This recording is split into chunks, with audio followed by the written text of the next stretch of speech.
자, 여기 좀 잠깐 볼게요. 이제 출제는 항상 된다고 생각하시면 되는데 두 가지예요. 계산 문제가 나오든지 아니면 항목별로 특징이 몇 가지가 있어요. 그래서 뭐 옳은 것은 아니면 틀린 것은 물어보든지 둘 중에 하나인데 일단 여기까지는 건드릴 게 없어요. 건드릴 게 없어요. 네. 의미 없이 나와. 나와도 오답은 안 나와. 예를 들어서 기타 소득은 공실에 영향을 받는 기타 소득도 있고 공실에 영향을 받지 않는 기타 소득도 있다. 이런 표현이 나올 수도 있죠. 근데 의미 없어. 왜냐면 아까 그럼 옥탑에 LG에서 좀 잘 보인다고 자기들이 모든 비용을 다 대고 관리도 다 하고 연간 300만 원씩 주겠다 하고 광고탑을 설치할 수도 있죠. 이런 것 같은 경우는 이 건물 자체의 공실과는 무관하게 기타 소득이 나올 수 있겠죠? 그렇죠? 근데 건물 내부 휴게실에다 자판기를 놔뒀는데 자판기에서도 역시 임대소득 외에 기타 소득이 나올 수도 있잖아요. 근데 이거는 이 건물 내부 이용자들이 주로 이용을 하기 때문에 건물의 공실률과 관련이 있겠어요? 없겠어요? 있죠? 그렇게 쓰잘데없는 것만 나오고 나머지 중요한 거 하나도 없어요. 여기까지는 일단. 근데 영업경비는 좀 중요합니다. 영업경비는. 네. 영업경비는 이 안에 포함을 시키는 게 뭐냐? 여러 가지가 있어요. 뭐 재산세라든지 유지관리비, 수도, 전기 사용료, 화재보험료 등등등. 근데 포함시키는 게 중요한 게 아니고 영업경비에 포함시키지 않는 항목이 중요합니다. 예를 들어서 공실 및 불량부채 이런 것은 이미 다 위에서 빠져나갔으니까 여기에 포함시키는 거 아니겠죠. 당연히. 그러면서 이 밑으로 내려가면서 자, 첫 번째 원리금, 부채 서비스액은 영업경비에 포함된다 안 된다? 왜 안 될까요? 별도의 공제 항목이 있잖아. 그러니까 여기서 빼는 항목들은 다 별도로 빼는 거니까 영업경비에 포함시키지 않는 거예요. 다음 두 번째 영업소득세도 지출되는 거예요. 근데 맞잖아. 지출되는 거 맞잖아. 근데 영업소득세도 포함된다 안 된다? 안 된다. 왜? 별도의 공제 항목이 있으니까. 그리고 영업소득세를 알아보기 위해서 순대이감, 감가상각의 영향을 반영해야 된다고 그랬죠? 순대이감 했으니까. 예. 그러면 요거 알아볼 때 그때 감가상각비가 반영돼요. 근데 우리 저 일반 회사에서 기업 회계 때는 건물의 감가상각비, 고정자산의 감가상각비 이런 거 있잖아요. 그것을 여기서 빼서 반영을 해요. 여기서. 근데 우리 투자분석에서는 여기서 안 빼고 여기서 반영합니다. 여기서. 그래서 부동산의 감가상각비도 영업경비에 포함시킨다? 안 시킨다? 안 시킨다. 그래서 포함시키지 않는 항목을 잡아놓는 게 더 중요합니다. 더 중요해요. 네. 다음. 요 부분. 네. 순영업소득에서 원리금 빼면 세전형부수기가 되는 거죠. 맞죠? 그러면 여기 10억이고 이게 1억이면 이게 9억이겠네? 네. 아, 그렇죠. 그러면 첫 번째. 순영업소득은 세전현금수입보다는 큽니까? 네. 맞죠? 네. 근데 같을 수도 있어요. 같을 수 있다고. 100% 지분으로만 투자한다면 이 항목이 없죠. 그럼 둘이 딱 맞아 떨어지는 거죠. 그렇기 때문에 수는 세전보다 크다는 맞거든요. 근데 수는 세전보다 항상 크다 하면 돼, 안 돼? 안 되죠. 둘이 같을 수도 있다. 여기까지만 시험이 나왔어요. 아직 안 나왔으나 가능성이 있는 것도 나중에 문제풀이 할 때 한번 해볼 텐데요. 자, 요게 남한테 돈을 빌리는 거니까 있는 거 아니에요, 지금. 맞죠? 그죠? 그러면 변동금리로 대출을 받는 상황이라고 할 때 아무튼 뭐 이런 소리 없다 하더라도 이자율이 더 내가 생각했던 것보다 이자율이 더 높을 수도 있죠. 그렇죠? 이자율이 높아지면 수익성이 감소하겠어요? 맞죠? 맞아요. 그러면 이자율이 높아지면 순영업소득은 커지겠어, 작아지겠어? 네? 불변입니다. 네, 요것 좀 하나 조심해야 돼요. 왜냐면요. 이자율이 높아진다 하더라도 요거이 커지는 거지, 이게. 여기까지는 변함이 있어요, 없어요? 변함이 없는 거죠. 왜냐면 순영업소득까지는 여기까지는 말이죠. 그 부동산 그 자체에 대한 상황만 가지고 분석하는 거고요. 예. 그 밑에부터는 여러 조건이 붙어요. 여기는 누가 분석하더라도 여기까지는 똑같은 거야. 순까지는. 근데 그 다음부터는 달라져. 대출을 받는데 얼마 빌릴 거냐. 또 똑같은 1억을 빌린다 하더라도 차입자가 개인 신용도가 있을 거 아니에요. 그러면 어떤 차입자 빌리면 2.8% 빌리는데 신용도가 낮은 차입자 같은 경우는 3.2% 빌려야 되고 그러니까 어떤 은행에서 빌리느냐. 저당 조건에 따라서 달라질 수 있죠. 세금도 마찬가지예요. 어떤 사람은 어떤 식으로 투자를 해가지고 어떤 보관을 가지고 갈 거냐에 따라 세금의 크기도 변할 수도 있겠죠.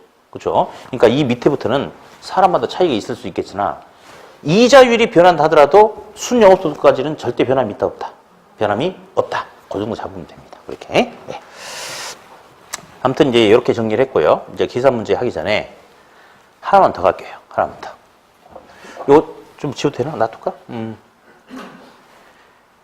이 논리를 한번 볼 거예요. 논리를. 가능조소득 있잖아요. 가능조소득은 다른 거 일절 안 보고 그냥 뭐만 봤냐면 방 하나당 얼마냐? 방 몇 개냐? 해가지고 임대료 계산한 거예요. 그죠? 그럼 가능조소득 이 자체에는 공실, 불량부채, 기타소득 이런 표현 그 개념 포함됐어? 안 됐어? 안 됐죠. 그냥 그 자체야. 근데 여기다가 공실의 영향이라든지 불량부채, 기타소득의 영향까지 포함시킨 게 누구죠? 걔가 바로 유효총소득이죠? 그렇죠. 유효총소득은 아직 영업경비 영향 반영했어? 안 했어? 안 했죠. 여기다가 영업경비까지 영향을 반영하는 것이 순영업소득 아닙니까? 그죠? 순영업소득은 저당 조건 고려됐어요? 안 됐어요? 세금 이런 것도 고려 안 됐죠? 아무튼 그래. 근데 순영업소득에다가 저당 조건을 반영시킨 게 누구예요? 그게 바로 세전현금수지 아니겠습니까? 그렇죠? 예. 세전은 세금 내기 전이니까 세금의 영향 반영됐어? 안 됐어? 안 됐죠. 감가상각의 영향이 여기 들어가니까 아직 감가상각의 영향도 반영 안 됐죠? 그렇죠? 예. 그러면 세금이라든지 감가상각까지 모든 영향을 다 반영한 게 누구예요? 세후연금수지죠? 예. 하나 등장할 수 있는 문제가 뭐가 있냐면요.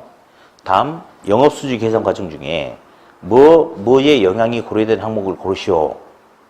뭐가 반영된 항목을 고르시오. 그러면 무조건 답은 맨 밑에 있죠. 예. 세후는 계속 어떤 영향이 누적돼가지고 모든 영향까지 다 반영된 게 세후예요. 그런 문제 나오면 문제 이해하려고 하지 말고 그냥 뭐 찍으면 돼요. 세후의 모든 영향이 다 누적되어 있는 겁니다. 그래서 영업수지 계산 과정 중에 감가상각의 영향이 반영된 항목을 고르시오. 3번 유효조소득, 4번 세전현금수지, 5번 세후현금수지. 몇 번? 5번. 그게 답입니다. 무조건 세후만 찍으면 돼요. 이런 논리가 있으니까. 그죠? 자, 그러면 이제 우리 계산 문제를 한번 풀어볼 거예요. 문제 보니까 임대주택의 1년간 운영 실적에 관한 자료이다. 세후현금 수지가 얼마냐? 를 물어봤네요. 그럼 한번 해보면 되지. 순서대로 넣어가지고. 한번 가볼까요? 어디? 보니까 허당 임대료가 600만 원이죠. 방 하나가. 방이 40개가 있네요. 우리 가능조소득 한번 해보자. 가능총소득은 6, 4, 24죠. 그럼 2억 4천이겠다. 2억 4천. 공실 있어요? 공실? 10% 공실 10%만 넣으면 되겠다. 그러면 공실 10%면 얼마지? 2,400만 원? 기타 소득 있나요? 없네? 됐어. 그러면 없으면 안 하면 되는 거니까. 그럼 유효총소득이 나오죠? 유효총소득이 얼마예요? 2억 1,600이죠? 어떻게 그 대답을 잘해? 네, 밑에 싹 써놨잖아, 이렇게. 그죠? 예. 다음 여기서 이제 영업경비 빼야 되겠죠. 근데 운영경비, 우리 운동비용이라고 나왔죠? 예, 운동할 때 들어가는 비용이 아니고, 예, 운영하면서 나가는 비용을 운동비용이라고 합니다. 예, 아무튼, 이게 얼마래요? 1,600만 원이죠? 그쵸? 그러면 이제 순영업소득 나오겠네? 순영업소득 그러면 얼마지? 2억인가? 맞아요? 네. 빌린 돈에 대한 원리금 빼야 돼. 자, 잠깐만. 원리금 상환액이 9천만 원이고 융자 이자가 2천만 원이네. 자, 원리금 빼야 돼요. 부채 서비스액. 원리금 총 얼마죠? 얼마? 내가 그러니까 여기다 답을 안 써줬어야 되는데 여기 답을 안 써줬으면 1억 1,000여 이런 소리 할 분들이 좀 있을 텐데 잘 봐야 돼. 잘 봐야 돼요. 원리금은 9천이에요. 근데 그 중에 이자로 나간 돈이 2천이다 이거예요. 그 말이거든요. 예. 그럼 선생님 뭘로 갈라놨습니까? 뭔가 이유가 있으니까 갈라놓은 거야. 좀 이따 뭔가 써먹는 게 있거든.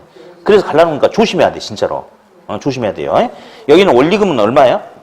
9천만 원, 9천만 원. 그 9천만 원 중에 이자로 나간 돈이 얼마다? 2천이다. 그 말이에요, 지금. 자, 그러니까 원리금 9천만 원이죠? 자, 그러면 세전현금 수지 얼마예요?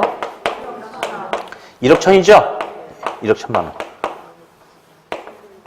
야, 역시 답을 싹 풀이가지고 숫자를 적어주니까 수업 매끄럽네. 아유, 다음부터 모든 자료를 이런 식으로 만들어야겠다. 아무튼 수업 분위기 좋아. 거침없이 대답이 나오네. 자, 근데 잠깐만요. 세후연금 수지 구하라고 그랬죠.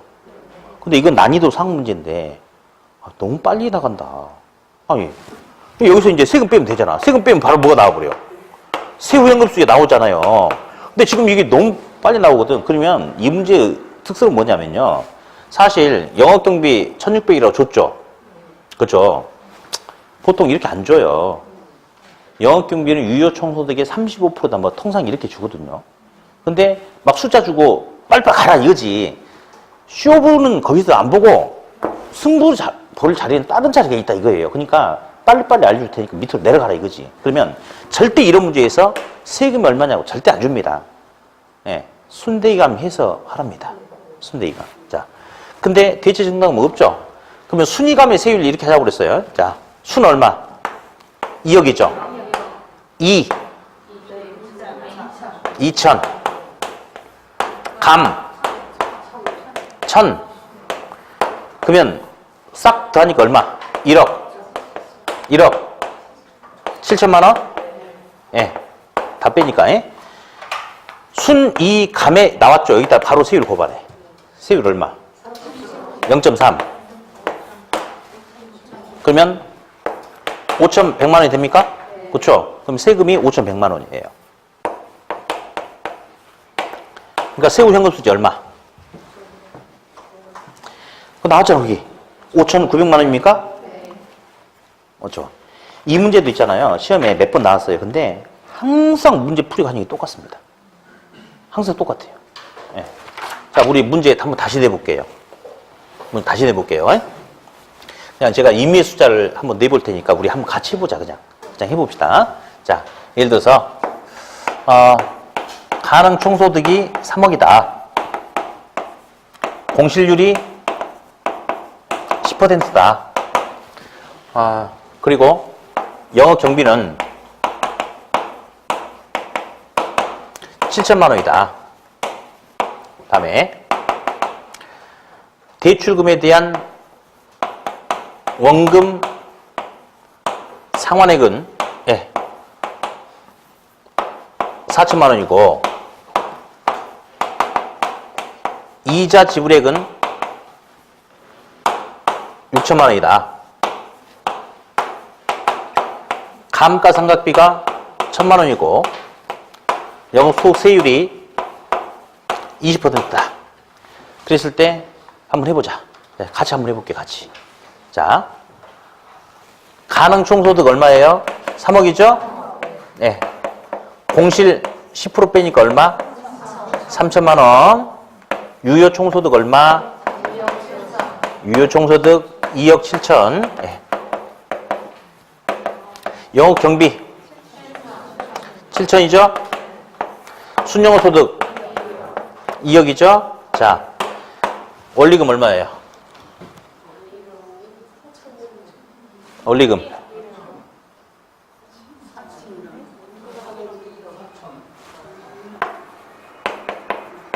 막 눈이 잘 안 보이나 보다.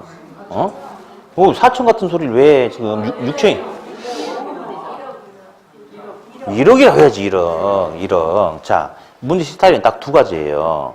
나중에 이제 책자가 나오면 그 책자 안에는 다 그 문제 유형별로 싹 미세한 차이를 다 구분해 놨는데, 아까 풀어봤던 문제는 전체 원리금이 얼마라고 딱 주고 그 중에 원금 상환분이 얼마라고 줬어. 요거는 그냥 원금 상환분, 이자 지급분 따로 또 나눴어. 그럼 원리금을 합쳐야 돼. 왜 이렇게 아까처럼 주든 지금처럼 주든 이렇게 나눠줘야 되는 이유가요. 순대이감 할 때 이자 지급분만큼 빼야 되잖아요. 그러니까 이 원리금 중에서 이자가 얼마인지 그것이 드러나줘야 돼. 그러니까 아까처럼 나오든 이렇게 나오든 어쨌든 이자 지불액의 크기가 나와야지 되는 거거든요. 이렇게. 아무튼 원리금 1억이야. 아까랑 달라요. 1억이야, 1억. 예. 그러면 세전이 얼마예요? 1억이죠. 이제 세금 빼면 돼요? 세금. 순이감의 세율. 자, 순 얼마야? 2억.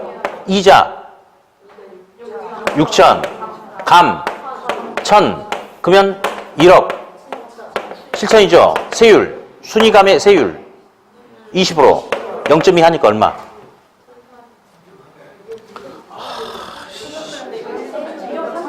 어디? 알았어. 하면 되지. 뭘 그거 가지고. 알았어. 자, 알았어. 웃자고 해본 거고. 다시 해봐요, 그러면. 얼마?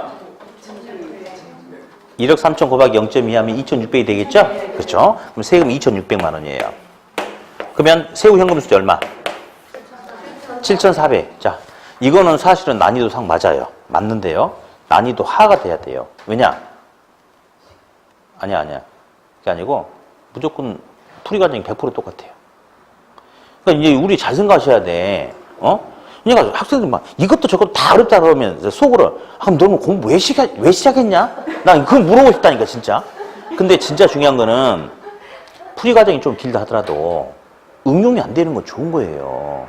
똑같이 나오잖아 시험 문제가. 그러면 계속 그 논리 가지고 반복하면 잡아낼 수 있어요. 그러니까 사실은 정확하게 말하면 난이도 상 맞는데요. 난이도 상이라는 소리 하지 말고 난이도 하라고 생각해야 돼. 왜? 항상 풀이 과정이 똑같거든. 똑같으니까 그대로만 계속 반복해주면 잡아낼 수 있거든요. 예. 그러니까 이건 난이도 뭐다? 하다. 하. 그렇게. 예.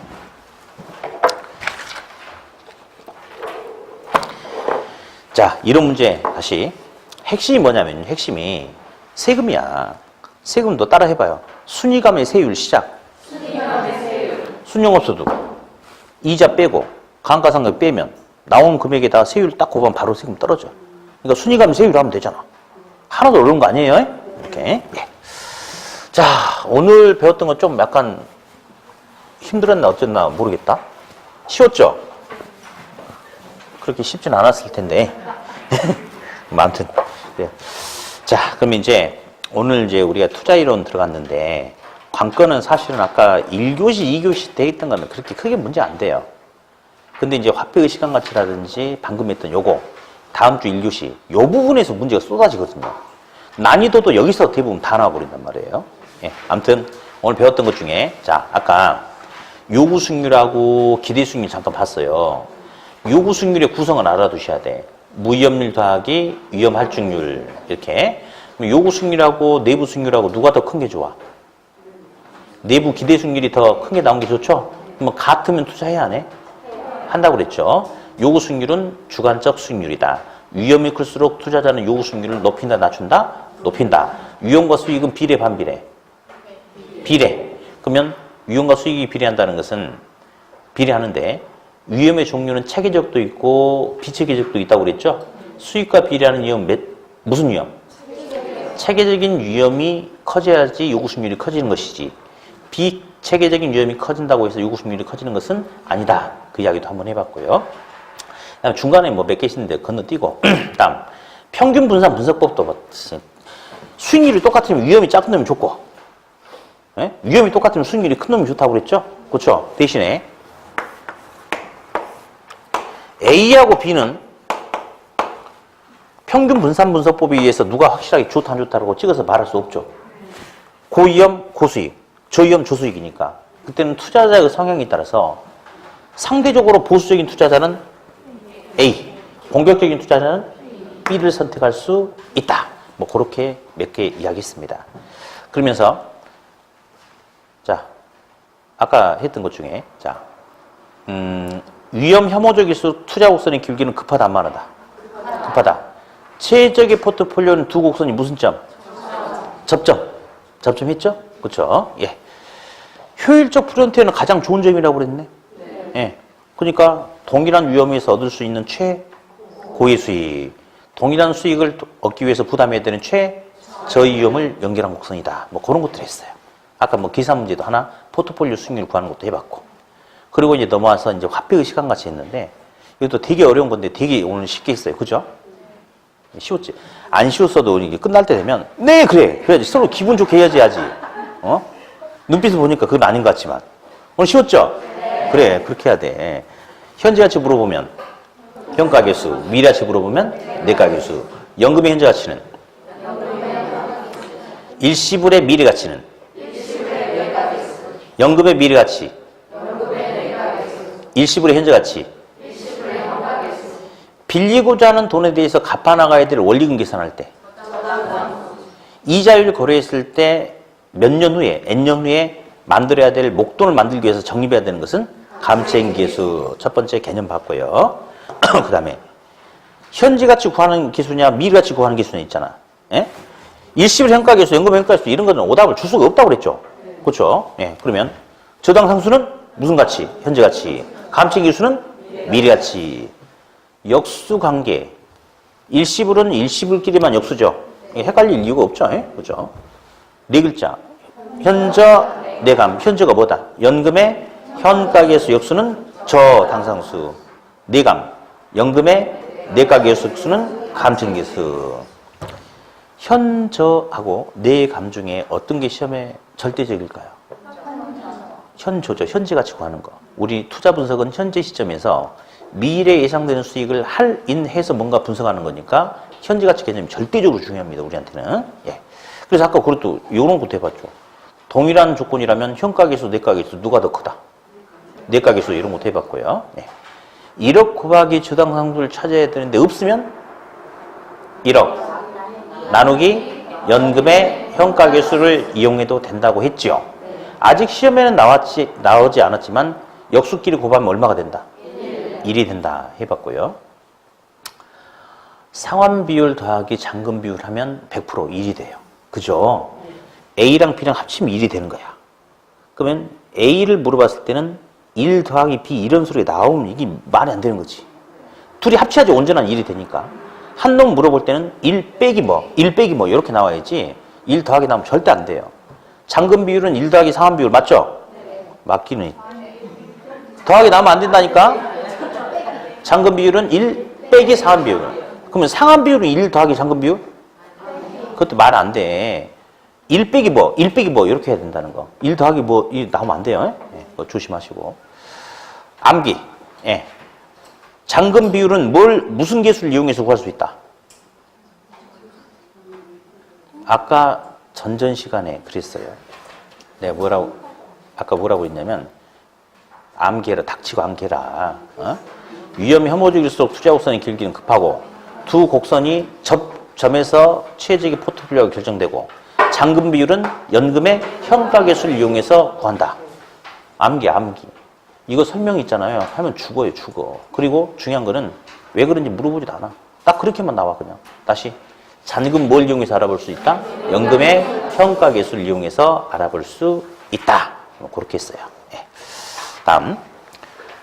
영업수지 계산과정 하면서 영업수지는 조조순전후. 사실은 그 지분복객은 그건 책에다 제가 써놨어요. 매매순전후라고. 근데 거의 언급이 잘 안 돼요. 이게 주입니다.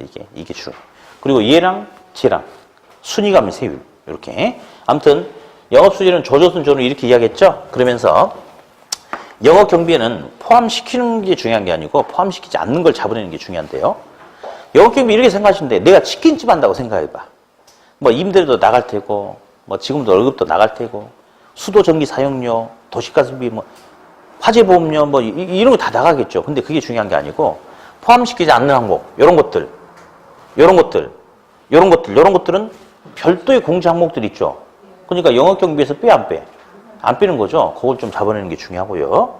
그다음에 순에서 원리금 빼면 세전이 돼요. 순에서 원리금 빼면. 근데 여기서 순이 당연히 세전보다 커요. 일반적인 당연한 모습으로는. 근데 100% 지분 투자가 이루어진다면 순은 세전과 동일할 수 있나요? 네. 동일할 수 있다고 그랬죠. 다음. 우리 지분 복객도 마찬가지예요. 그냥 들어볼게요.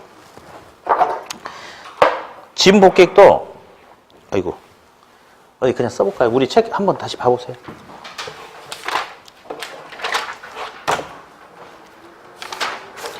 (105페이지) 부동산을 나중에 판다면 얼마에 팔 수 있을까? 예상 매도 가격에서